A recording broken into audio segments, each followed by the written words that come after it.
मैं गोविंद माली एक बार फिर आप सभी का प्रधानमंत्री किसान सम्मान निधि योजना की लेटेस्ट जानकारी के साथ मैं मेरे यूट्यूब स्टूडियो में स्वागत करता हूं। तो दोस्तों, जैसा कि आप सभी को पता है कि प्रधानमंत्री द्वारा प्रधानमंत्री किसान सम्मान निधि योजना की जो 18वीं किस्त का जो हस्तांतरण है वो 5 अक्टूबर 2024 को महाराष्ट्र से हस्तांतरण करेंगे। यानी कि प्रधानमंत्री किसान सम्मान निधि योजना की जो 18वीं किस्त का जो भुगतान है वो आपको 5 अक्टूबर 2024 को करेंगे। लेकिन गाइज उससे पहले आपको 18वीं किस्त का भुगतान प्राप्त करने के लिए उससे पहले आपको प्रधानमंत्री किसान सम्मान निधि योजना का आधार ऑथोराइजेशन करवाना जरूरी है।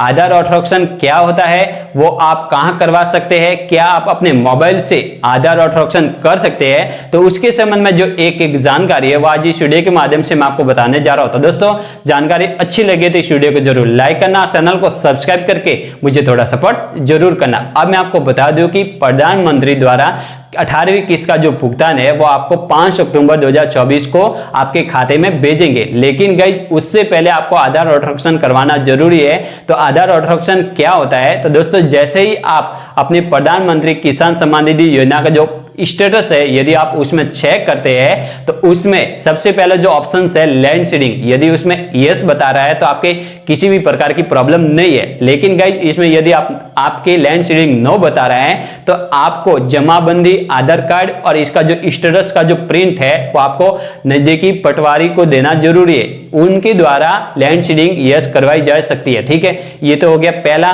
उसके बाद में जो आधार ऑथोराइजेशन का जो दूसरा ऑप्शन है वो आपको ई केवाईसी यानी कि प्रधानमंत्री किसान सम्मान निधि योजना का स्टेटस चेक करते हैं और उसमें दूसरा ऑप्शन है ई केवाईसी का। यदि उसमें नो बता रहा है तो आपको आधार ऑथोराइजेशन करवाना जरूरी है, यानी कि आपको ई केवाईसी करवानी जरूरी है। जो आप अपने प्रधानमंत्री किसान सम्मान निधि योजना के जो ऑफिशियल वेबसाइट है उस पर जाकर के ई केवाईसी ऑप्शन पर क्लिक करके आप कर सकते हैं। जो आपके आधार रजिस्टर्ड मोबाइल नंबर पर ओटीपी भेजा जाएगा, उस ओटीपी को यदि आप फिलअप करते हैं तो आपके आधार ऑथोराइजेशन ई केवाईसी यस हो जाती है। वो हाथों हाथ नहीं होगा, वो 1 या 2 दिन के बाद में आपके वापस स्टेटस में यस बता रहा होगा।